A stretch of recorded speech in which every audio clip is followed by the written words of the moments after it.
La actriz marbellí Beatriz Melgares vuelve a casa al Teatro Ciudad de Marbella con la obra Coriolano de William Shakespeare. Es una tragedia que se estrenó en el Teatro Romano de Mérida y que cierra su gira precisamente aquí en Marbella.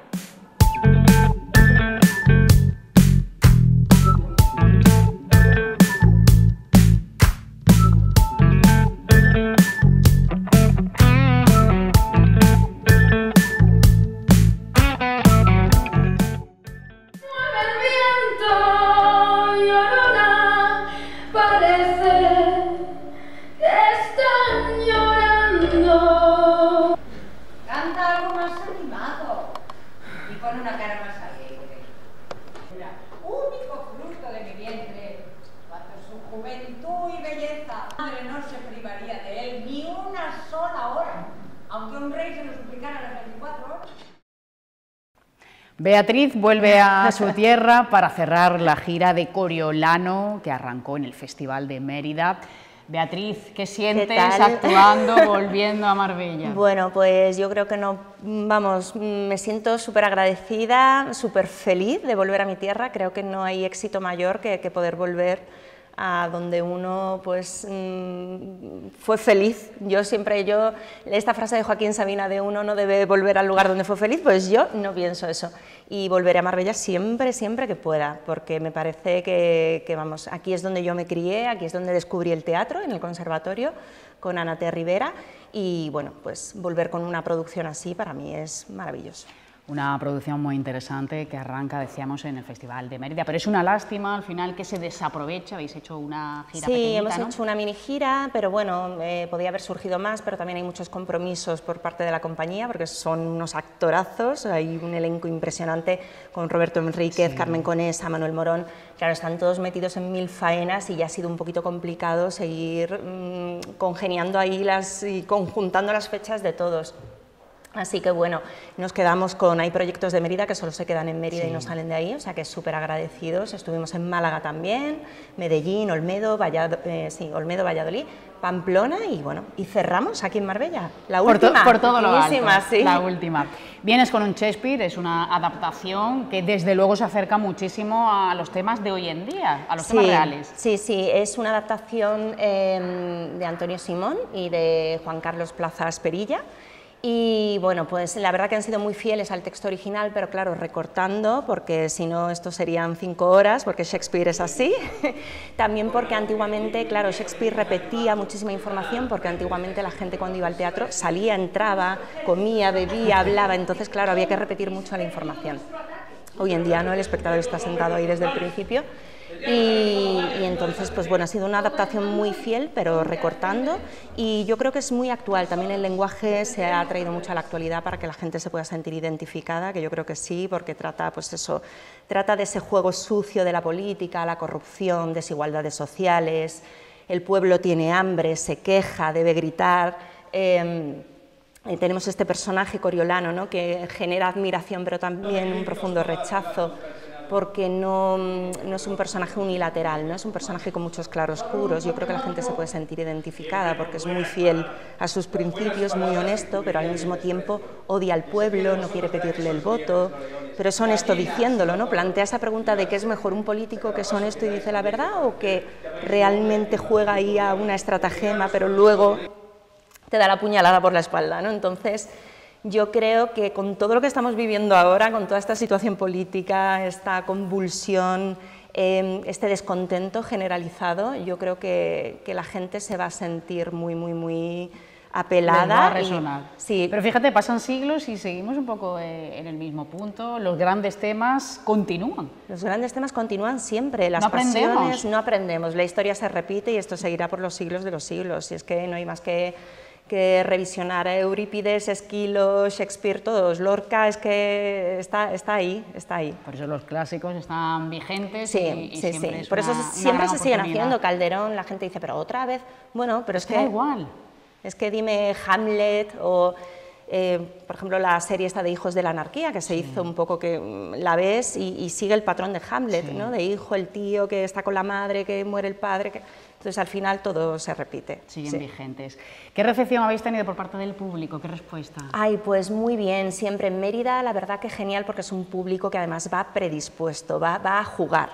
Aquí yo, si nos veis antes de la función, pues os invito a que os dejéis llevar, a que participéis, porque es una obra que interpela al público. Yo tengo 2 personajes y uno de ellos va por el patio de butacas y bueno, no es que me vaya a acercar a uno solo para pedirle una participación concreta, pero sí general, ¿no? Porque este personaje pues, es un poco una alegoría del pueblo y entonces habla por el pueblo y necesito al pueblo conmigo, necesito que todo lo que no gritamos fuera lo gritemos ahí en el teatro, que al final el teatro es eso, ¿no? Donde podemos expresarnos como no podemos hacerlo fuera.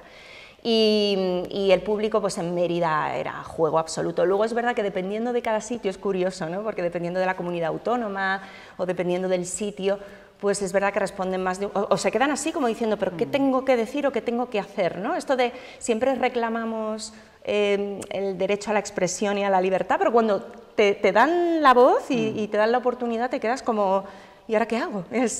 Pero bueno, así que ya voy previniendo de antemano. Sabiendo cómo va a actuar, es muy curioso eso, y hablas solo de España, cuando viajas también a otros países la respuesta es que es muy diferente. Muy diferente. El lugar. No hemos tenido oportunidad de llevarla fuera, pero hubiera sido maravilloso ver también cómo responde el público ahí. Esa respuesta. Beatriz tiene un currículum impresionante, bueno, has tocado todos los palos, eres actriz de doblaje y además estás haciendo muchísimas cosas, de lleno en los videojuegos. Videojuegos, series, películas, la verdad que estoy muy contenta. Esto es difícil de escuchar porque normalmente cuando uno le pregunta a un actor qué tal, pues yo no sé si es por mi forma de ser o mi forma de cómo me planteo la vida, pero estoy agradecidísima a todo. Es verdad que en mi caso yo no vengo de una familia artística ni de un apellido que me haya podido abrir puertas o cerrarlas, que nunca se sabe. Pero en mi caso es verdad que ha habido una lógica en cuanto a esfuerzo y consecuencias derivadas de ello. No siempre pasa así, en mi caso sí es así. Y bueno, pues cada pasito que he ido dando, que ha sido todo muy poquito a poco, se ha ido fraguando todo, ha desembocado en que ahora yo a día de hoy me dedico 100% a esto. Pues tengo una productora con mi pareja, hacemos cortometrajes, proyectos, he participado estuve en un largometraje en 2014 con un personaje ahí protagonista, doblaje, el mundo de la voz es tan amplio que hay audiolibros, locución publicitaria, me llaman muchísimo en Madrid para locutar en andaluz. Ah, ¿sí? Porque claro, es curioso que al principio... Claro, tú hacías un esfuerzo por tener un acento neutro. Total, yo no decía, yo iba a los estudios y yo era como... Porque es verdad que ha habido veces que ha habido un cierto prejuicio. Muchísimo. Y claro, yo iba como así. Y de repente una compañera me dijo un día, oye, Bea, que tú le puedes sacar partido a esto porque no hay mucha gente andaluza que se dedique al mundo de la voz que esté en Madrid, porque necesitan que sean residentes allí. Y en cuanto lo dije...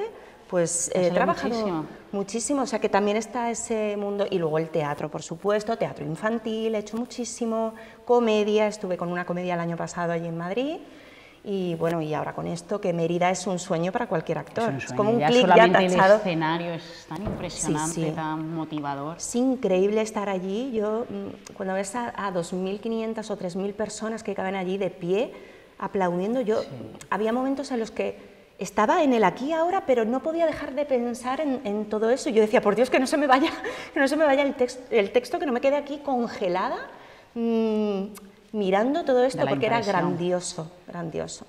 Y bueno, pues hay gente que lo sueña toda una vida y no consigue, entonces yo, ¿qué voy a decir? Claro. Es que no... No, eres muy trabajadora, al final, bueno, has probado muchas cosas y te ha funcionado. Sí. En el mundo del doblaje has llegado a interpretar protagonistas, como por ejemplo en la serie Gossip Girl, que es una serie la nueva serie. ¿Qué te aporta a ti el doblaje? ¿Por qué te gusta? Pues mira, el doblaje me aporta... Pues me aporta salirme un poco de esa parte artística, creativa y ser más artesana, porque siempre tenemos en audiovisual, cuando te dan un personaje, normalmente pues lo creas tú, ¿no? Claro. Junto con el director, o en teatro igual, pero aquí tienes que quitarte un poco tú ese ego, ¿no? Porque tienes que ser fiel a lo que estás viendo y a la actriz a la que estás interpretando, no puedes tú poner nada que ella no haya puesto. A no ser que sea un desastre y sean mejores, ¿no? Como hay casos en los que puede ser, pero eso a través del director, que él te lo paute y todo. pero a desarrollar la escucha, la imitación, jugar con registros que de repente dices, uy, esto yo no lo hubiera dicho así, pero como lo ha dicho ella, descubres algo que luego tú te lo puedes llevar al teatro, al audiovisual o para ti, te lo guardas ahí, ¿no?, en un cajoncito. La rapidez, la concentración, llegamos y no sabemos qué vamos a doblar, tienes que estar todo el tiempo ahí, no puedes estar con tus problemas de, bueno, ahora voy... Claro, porque llegas, ensayas un par de veces, 3, 4, va todo muy rápido. Entonces es muy bonito, también te permite crear en el tema de dibujos, pues a lo mejor ahí sí tienes un poco más de resquicio para crear con la voz, pero me permite ser muchos y muchas en un día. De repente llego a las 9 de la mañana y soy una jirafa, a las 11 soy una asesina, a la 1 de la tarde soy una guerrera, y todo así, rápido, rápido, rápido. Y a las 6 de la tarde soy una mesita de noche, que en una serie soy una mesita de noche, o sea, es como... de dibujos, y de repente o alguien muy dulce y muy calmado, o eres... Entonces, en un día yo me acuesto por la noche y digo, ojo, es que... He hecho de todo, y siempre se ha alabado mucho el trabajo de los dobladores españoles. Sí, esto siempre se ha puesto... Sí, se ha dicho que es uno de los mejores, es verdad que se pone mucho cuidado desde la fase 1, ¿no?, desde el ajuste también, porque te llega la traducción en bruto y el director tiene que ajustar eso. Hay muy buenos profesionales, casi todos, prácticamente todos los directores de doblaje son actores, o sea, han pasado por ahí. No hay directores, casi ninguno, que no haya experimentado eso. Entonces, ahí, vamos, se trabaja muy minuciosamente dentro de lo que permite el mercado, porque vamos con una rapidez, además vamos de forma individual, luego las cosas a veces son para ya, se emiten en el momento. Entonces, dentro de lo que es de la logística, es como cuando descubres cómo trabajan en una serie diaria, ¿no? Sí. Y dices, reciben las 15, 20 separatas el domingo por la noche, entonces aprendes a no criticar. Cuando ves una serie y a veces dices, joder, como yo digo, demasiado... Pero claro, eso vosotros, ¿no?, sabiendo el trabajo que hay detrás, que no te puedes equivocar, porque es que no tienes tiempo material. No, y bueno, te equivocas, eres humano, luego tienes pero tienes que estar ahí, no solo trabaja el que es bueno, sino el que es bueno y rápido, porque puede ser bueno, pero si necesitas verlo 20.000 veces, porque no te quedas, porque no eres receptivo, porque no tienes esa capacidad de imitación, pues al siguiente de la lista. Es que es duro, es duro, no se sabe. La gente piensa que recibimos un guión y la gente dice, ¿pero cómo? ¿Que tú vas sin saber? Y digo, yo voy, que no sé, que voy el lunes y no sé lo que soy, ni sé lo que voy a decir. Porque en teatro, si una palabra te cuesta más, por ejemplo, que dices... La cambias. O la cambias o no, porque si es Shakespeare no la cambias, pero tú a lo mejor te haces una pausita antes no sé, hay trucos, ¿no? Pero aquí la velocidad te la marca el actor. Y además el inglés es un idioma mucho más rápido que el castellano, que entonces muchas veces hay que apretar ahí si no hay un buen ajuste. O sea que tiene tela. Yo es que me quedaría hablando de esto Ahora, es una maravilla, un campo apasionante que desconocemos. Sí, además te digo una cosa, yo muchas veces digo, hay muy poca transversalidad entre las diferentes disciplinas. No hay ninguna compañera andaluza, ni compañero andaluz en Madrid trabajando en doblaje. Solo hay una, que es de Sevilla, bueno, creo que es de Córdoba, pero ha vivido en Sevilla, Antonia Martínez, que está allí dirigiendo.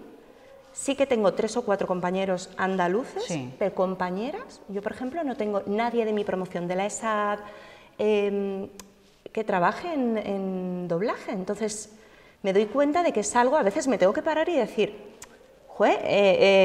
has conseguido esto que no es, y no porque sea una mafia, como dicen, o porque sea algo de familias, sino porque realmente es muy complicado llevar ese ritmo y estar ahí. Tipo de trabajo, bueno, ahí tienes campo y de qué manera. ¿Estudiaste turismo? Estudié turismo también. Cosas, hablas varios idiomas, lo que te ha hecho también interpretar, por ejemplo, en alemán. Sí, estuve el último año de la ESAD, estuve haciendo Erasmus en Alemania. Y bueno, nos dieron 3 destinos, era el primer año que se hacía Erasmus, entonces yo como había dado 2 años de alemán, porque claro, mi madre aquí me apuntó a inglés, a francés, claro, pensando también alguien que es de Marbella, probablemente... Sí, acabé haciendo cosas de turismo. Claro, pues no. Bueno, sí que he trabajado en hoteles aquí en verano, en animación, de recepcionista, me ha permitido poder trabajar para seguir dedicándome a lo otro y poder seguir enfocada en mi objetivo, y es lo que me ha mantenido. No he tenido que trabajar pues poniendo copas o en tiendas, que lo hubiera hecho, pero gracias a eso pues he trabajado coordinando congresos médicos, en eventos, pues eso, en hoteles y todo. Y el último año de la carrera me fui a Alemania y sí, en alemán todo, dramaturgia, literatura, hice El sueño de una noche de verano en alemán. Pero la parte de la discusión con Oberón querían que la hiciera en castellano porque les parecía graciosísimo oírme discutir, o sea, les encantaba, por favor, otra. Y yo decía, no, yo lo quiero hacer en alemán. Y no, en castellano, pero todo lo demás en alemán, sí. Y ahí también me traje un trabajo muy minucioso de fonética del texto, de cosas que yo no hacía con textos aquí porque damos por hecho que conocemos el idioma. Y allí tuve que trabajar minuciosamente cada fonema, la sonoridad, tal, y luego también me traje ese trabajo aquí, porque dije, no debo dar por hecho nada. Cuando Shakespeare pone esas palabras es por algo, porque hay una sonoridad en concreto, o porque empieza y termina con la misma palabra, porque resuena. O sea, hay un trabajo muy bonito que gracias a eso me lo he podido traer también. Todo suma muchísimo. ¿Qué proyectos tienes ahora, Beatriz? Bueno, pues tengo uno, lo que pasa es que no se puede decir nada todavía, pero en cuanto lo pueda decir... ¿Algo así de qué? ¿De teatro? Es de teatro, es de teatro, y es un proyecto también muy grandioso, con un elenco maravilloso. Lo que pasa, no se puede ¿Pero está firmado ya? Promocionar. Sí. O sea, ya está firmado. Bueno. Sí. Pero fenomenal. Sí, pero todavía no se puede porque la promoción, esto va siempre como... No puedes promocionar hasta que no sé quién lo diga. Sí, y hasta entonces, que lo presente. Entonces, bueno, en cuanto se presente yo espero poder traerlo haréis gira a nivel nacional. Haremos gira a nivel nacional y yo espero poder traerlo a Marbella. Vamos, a mi querida Marbella, claro que sí. Y poder compartirlo. Siento no poder decir nada, pero bueno... Actores conocidos. Actores muy conocidos, muy conocidos y maravillosos, profesionales, y otro regalo que me ha caído del cielo, vamos, estoy súper contenta porque ya casi sin terminar uno, tener otro, eso es muy difícil en esta industria. O sea eso es trabajo de pico y pala. Sí, total, no, eso, otra cosa. Eso no es suerte. No, mucha gente dice lo de la suerte y tal, y yo la verdad que por mi experiencia, cuando me dicen lo de suerte, digo, ¡ay, Dios mío de mi vida! Bueno, las cosas no vienen solas. No. A veces estás en el sitio adecuado, en el momento adecuado, pero evidentemente es porque... Claro, pero tienes que estar, lo que te dicen que te pille trabajando. Yo el otro día lo decía Antonio Banderas, ¿no? También decía, te tiene que pillar trabajando. Mucha gente lo dice, si no estás ahí haciendo, llamando a todas las puertas, trabajando, haciendo cursos, formándote, pues cuando te llega no estás. Entonces yo sí, hay un meme en Instagram que pone suerte y luego sale una montaña por debajo, no sé si lo has visto, que dice noches sin dormir, ¿no? Noches sin dormir, esfuerzo, no sé qué, ansiedad, y digo, claro, es que todo eso es lo que no ve la gente, parece que tú tienes una estrella o que te ha venido... Y no es así. Y no es así. Y además hay también otra frase que me encanta que dice, la inspiración no solo pertenece a los artistas, pertenece a cualquier profesión. O sea que esto para fontaneros, para todos, ese trabajar todo el tiempo en el no sé, el encontrar la vocación diaria, si es que puedes. Yo quizá ahí es donde he tenido la suerte, ¿no? De no sé por qué lo he tenido tan claro. Que eso es lo que desde siempre, como esa llamada, ¿no? A los 13, 14, y ya a partir de ahí tener una dirección. Luego veo gente que no tiene una dirección y me doy cuenta de lo que me ha ayudado a mí, eso a nivel también psicológico. Sí. Porque tú puedes trabajar de cualquier cosa, que yo como tenía claro lo que quería, no me importaba echar 12 horas organizando un congreso, trabajando en un hotel, porque yo tenía un fin. Ahora, cuando haces las cosas sin saber por qué, ahí es donde viene. Entonces, quizá ahí sí he tenido la suerte de tenerlo claro y encontrar ese de tener una vocación. Ahora, todo lo demás es verdad que ha sido trabajo. Bueno, Beatriz, pues nos volveremos a encontrar seguro, muy prontito, en esa obra de la que pronto sabremos cositas. Yo estoy además nerviosísima porque es una responsabilidad, viene gente, profesores míos del instituto, del colegio, todo mi pasado, mi presente, y estoy encantadísima. Esto te pone más nerviosa que cuando actúas en otro sitio. Mucho más que en Mérida, Mucho más que en Mérida. Sí, porque es gente que te importa, bueno, no es que no me importen los espectadores de Mérida, pero me entiendes. Sí, pero vienen con cariño. Es tu familia, son tus amigos, es gente que te ha acompañado en el camino y que ahora, después de mucho tiempo, es como si dijera, bueno, a ver sí, con qué vienes, ¿no? A ver si ha merecido la pena, ¿no? Sé que no me juzgan, sé que no está en eso, son cosas que se pone uno, ¿no? Pero bueno, pero es una responsabilidad buena, no estoy nerviosa mal, estoy expectante, ilusionada y bueno, va a ser una noche muy bonita, seguro. Pues toda la suerte del mundo para esto y para todo lo que está por venir. Muchas gracias por la promoción, la visibilidad.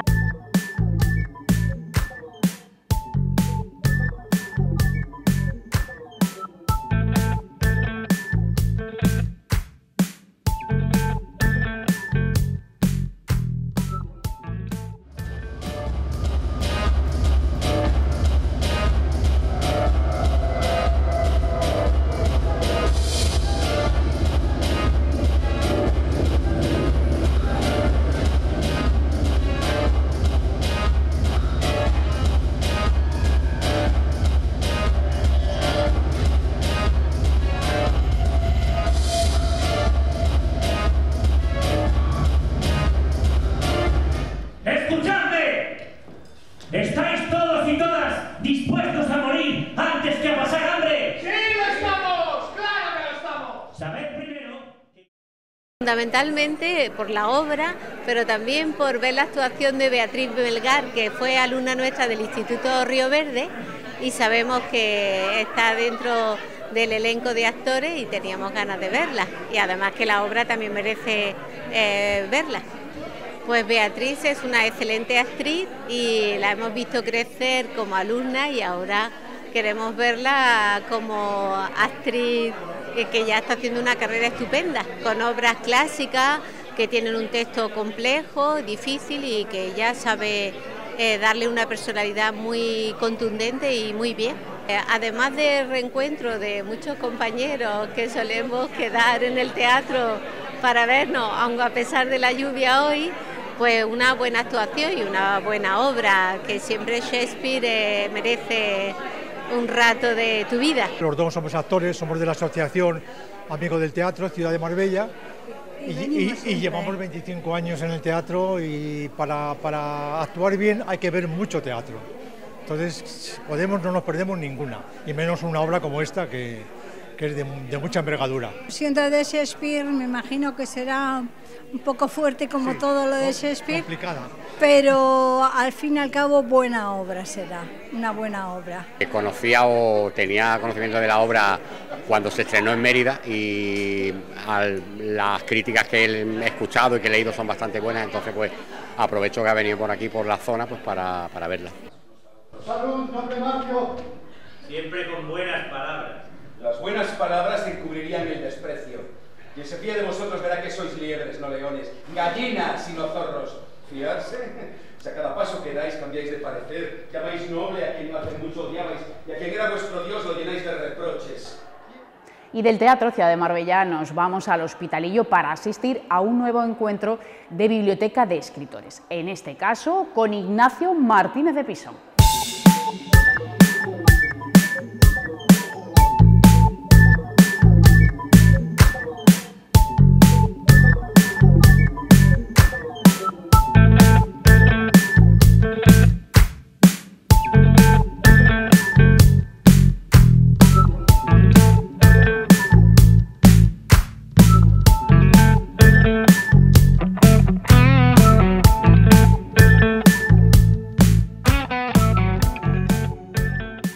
Están los libros que empezaste a comprar cuando eras jovencillo, los que has ido atesorando a lo largo de tu vida. Y entonces realmente ver la biblioteca de una persona es ver a esa persona por dentro, porque es ver cuáles son los libros que le han formado y que le han influido, ¿no? Pues mi biblioteca dice que al principio yo los libros los ponía así tal como llegaban, se iban ordenando, pero en una mudanza ya mi mujer, que había estudiado biblioteconomía, decidió que había que hacerlo como por orden alfabético. Y entonces, claro, ya el orden alfabético, digamos que rompe un poco con esa historia, ¿no? Con esa historia personal que tenía, porque ya no tiene el orden que antes tú ibas poniendo en una estantería, y cuando ya se llenaba la estantería pasabas al siguiente, entonces podías seguir tu educación libresca, ¿no? Y ahora ya eso no puede ser, porque ahora ya el orden es un orden aséptico, que es el orden alfabético. pero aún así, pues ahí siguen estando los libros que me han influido, los libros a los que he vuelto, los libros que alguna vez leeré, que a lo mejor dejé a medias o que alguna vez pensé leer y que no. Y ahí también hay los huecos de los libros que han desaparecido, porque muchas veces hay libros que de repente piensas, este libro no me gustó, este libro no me interesó y sé que nunca voy a volver a él, vamos a ir haciendo hueco para otro. Pues el último es uno que he empezado a leer justo hoy o ayer, de una autora que iba a venir, pero que al final no ha venido, que es Gioconda Belli, y que son unas memorias suyas como mujer y como guerrillera nicaragüense, y que es un libro que me está fascinando porque, primero porque me gustan mucho los libros de memorias y segundo porque está muy bien escrito y entra en el alma suya como un gran escritor que de repente nos descubre lo que hay de universal en la experiencia individual. Yo en realidad soy novelista, alguna vez he escrito guiones pues porque era una fantasía de infancia, ¿no? Trabajar en el mundo del cine, pero lo que yo me considero es un novelista que, como más o menos he aprendido el oficio de contar historias, pues también de repente podía ponerme a contar historias en imágenes. Pero yo me considero novelista y esto lo hago muy de vez en cuando, ¿no? Y sí me parece que es una profesión bonita, porque al fin y al cabo es contar historias, que eso siempre es bonito, y entretener y transmitir un mensaje, pero es mucho más bonito ser novelista porque no tienes jefes. Si eres un guionista siempre estás a la orden del director, el productor, la mujer del productor. Siempre la gente quiere meter mano en tu trabajo, mientras que cuando escribes una novela el dueño y señor de cada una de las palabras eres tú.